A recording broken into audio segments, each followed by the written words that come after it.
यानी भारत इतना डिजिटल कर दिया मोदी जी आपने कि भारत की महिला के साथ अगर यौन उत्पीड़न होता है, गैंग रेप होता है, पहले कहेगी मैं रुक जा, रेप बाद में कर लूं, पहले मैं कैमरा सेट कर लूं। यानी पहले वो कैमरा सेट करेगी ताकि सारी फुटेज उसके अंदर है, फिर कहेगी आराम से मुझे लूट ले, मैंने फुटेज ले ली। व्हाट द हेल, क्या बकवास है। हाँ, ईरान में किसी महिला पर जुल्म होता है, इनके सब तक करंट लग जाते हैं नीचे से ऊपर तक। हाँ, ईरान की लड़की को मार दिया, अरे तुम्हारे यहाँ तो हर आधा घंटे में गैंग रेप के भारत की महिला को मारते हो, यहाँ कुछ नहीं। मोदी जी कहते ना, मैं नहीं सुनना, ये सियासत कर रही है। तुम्हारी बहन को कोई छेड़े, तुम्हारी गैरत नहीं जागेगी, खून नहीं खोलेगा अगर तुम बाकी भाई बहन वाले हो। यहाँ जो लड़ाई है, यहाँ हमारे वकार की, हमारी इज्जत की, हमारे पल्ले की, हमारे दुपट्टे की लड़ाई है। जहाँ पर तुम्हें आकर नाचना चाहिए, वहाँ तुम्हारे घुंघरू टूट गए। अब नहीं तुमसे डांस होता, घुंघरू टूट गए।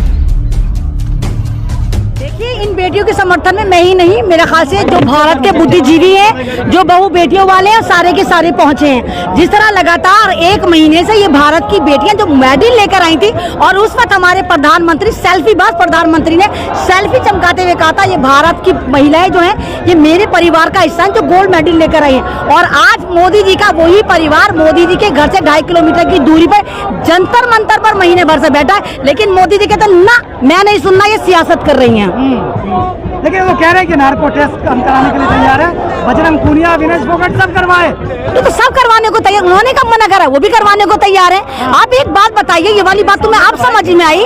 आपको तो आधा घंटे बाद ही इनकी सुन लेनी चाहिए थी। 1 महीना हो गया, 1 महीने से आप इनकी सुनने को तैयार नहीं। हाँ, ईरान में किसी महिला पर जुल्म होता है, इनके सब तक करंट लग जाते हैं नीचे से ऊपर तक। हाँ, ईरान की लड़की को मार दिया, अरे तुम्हारे यहाँ तो हर आधा घंटे में गैंग रेप के भारत की महिला को मारते हो, यहाँ कुछ नहीं होता। चाहे बिल्किस बानो हो, चाहे मनीषा वाल्मीकि हो, चाहे राबिया सैफी हो, और अनगिनत ऐसे मामला तो जो भारत की बेटियों के साथ इतने खतरनाक तरीके से आप ये गैंग रेप हो, इनके लिए नहीं सुनी जाती। और जब आप ये देखिए कि अगर ये भारत की महिला जो गोल्ड मेडल लेकर आई है, इनकी सरकार नहीं सुन रही, तो आप सोचिए कि यहाँ पर कानून व्यवस्था कितनी लड़चड़ है कि गोल्ड मेडलिस्ट की सरकार सुनने को तैयार नहीं। क्योंकि 1 महीना हो गया है, 1 महीने बैठे बैठे पहलवान जो है जंतर मंतर पे, आज इंडिया गेट आए हैं 1 महीने में, अभी तक सरकार नहीं सुनने को तैयार है। कैसे देखती है? मैं तो सरकार की हार देखती हूँ भाई। पहले मामला अंडर कंट्रोल था, जब परिवार का हिस्सा, परिवार मोदी के परिवार का हिस्सा किसको कहते हैं? या तो आपकी ये बेटियां थी या आपकी ये बहनें थी। अगर बहू बेटी पे कोई जुल्म होता है, तुम बताओ, अगर तुम्हारी बहन को कोई छेड़े, तुम्हारी गैरत नहीं जागेगी, खून नहीं खोलेगा अगर तुम बाकी भाई बहन वाले होंगे या बेटी धी वाले होंगे। लेकिन ये बेगैरतों की टोली है, बेगैरतों की जमात है, ये लोग, इनकी गैरत नहीं जागती। भारी संख्या में पुलिस आज तैनात है क्योंकि कैंडल मार्च निकाला जा रहा है। हाँ, बिल्कुल। ये देखिए कि महिला अगर ये कह रही है हमारे साथ गलत हुआ है, तो फोर्स लटका दी। कुछ लोग तो ऐसे ऐसे बहाने कह रहे थे, सबूत दे दो कि तुम्हारे साथ गलत हुआ है। यानी भारत इतना डिजिटल कर दिया मोदी जी आपने कि भारत की महिला के साथ अगर यौन उत्पीड़न होता है, गैंग रेप होता है, पहले कहेगी मैं रुक जा, रेप बाद में कर लूं, पहले मैं कैमरा सेट कर लूं। यानी पहले वो कैमरा सेट करेगी ताकि सारी फुटेज उसके अंदर है, फिर कहेगी आराम से मुझे लूट ले, मैंने फुटेज ले ली। व्हाट द हेल, क्या बकवास है ये। आपको सबूत चाहिए गैंग रेप के भी। कह रहे हैं कि शाहीन बाग के लोगों का कब्जा हो गया आंदोलन पर। नहीं, वो तो कहेंगे ना, वो तो कहेंगे, क्योंकि इनको पता है कि यहाँ पर हिंदू मुस्लिम सब आ गए। हमें पता है कि शाहीन बाग को टारगेट करा जा रहा था, हमें पता है शाहीन बाग को क्या क्या बोला जा रहा था, लेकिन शाहीन बाग की जो लड़ाई थी वो हमारे अस्तित्व की लड़ाई थी। और यहाँ जो लड़ाई है, यहाँ हमारे वकार की, हमारी इज्जत की, हमारे पल्ले की, हमारे दुपट्टे की लड़ाई है। और हर महिला अपनी आबरू को सेव करती है। इसलिए अगर ये कुश्ती पहलवान किसी भी धर्म की हैं, तो तमाम महिलाएं इनके सामने आई, क्योंकि सबको पता है कि औरत के पास इज्जत आबरू होती है, और तमाम की तमाम अपनी इज्जत आबरू को सेव करने इन महिलाओं को समर्थन दे रही हैं। 2012 में भी इस तरह के एक आंदोलन यहाँ पे देखने को मिला था, सरकार हिल गई थी। इस आंदोलन में असर पड़ेगा आपको लगा? तो सरकार तो पहले ही हिली हुई 1 महीने से, लेकिन इनका दिमाग भी हिला हुआ है। यही सोच रहे हैं कि सत्ता हमारी, पुलिस हमारी, एडमिनिस्ट्रेशन हमारा, मीडिया हमारा, हम कुछ भी ताता तैया करके इनको कुछ भी कर देंगे। लेकिन 1 महीने से पूरी दुनिया देख रही है, दुनिया के बड़े बड़े पोर्टल पे लिखा जा रहा है कि हिंदुस्तान की रेसलर महिलाओं के साथ सरकार के एक मंत्री द्वारा यौन उत्पीड़न करा गया, और सरकार कह रही है कि हम ना सुनना क्या, क्योंकि तुम पॉलिटिक्स कर रहे हो। तो दुनिया में बदनामी हो चुकी, भारत के झंडे लग चुके कि भारत में महिलाओं के साथ कितना महिला विरोधी बता रहे हैं। वो कह रहे हैं कि हमारी सरकार में महिलाएं सशक्त हो रही हैं। कौन सी महिलाएं? टिकटॉकियां, मुजरे वाली बाइयां, कौन सी महिलाएं? डिजिटल तवाइफ है, कौन है इनकी पार्टी में?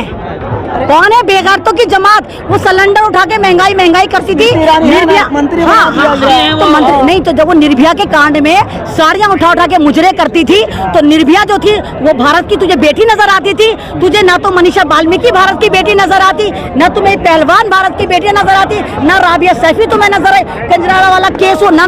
तो भारत की हर महिला की इज्जत एक समान है, चाहे वो राबिया सैफी हो, चाहे वो बिल्किस बानो हो, चाहे मनीषा वाल्मीकि हो, चाहे ये मेरी महिलाएं हो, क्योंकि इज्जत सबकी एक होती है। महिलाएं सबकी आपस में, हमारी या तो बहनें होती हैं, हमारी बेटियां होती हैं, या हमारी बीवियां होती हैं, तो महिलाओं का सम्मान नहीं कर सकते। और जिन महिलाओं को तुमने उठा के मंत्रालय दे दिए, आज वो गुफाओं में ताता थैया कर रही है।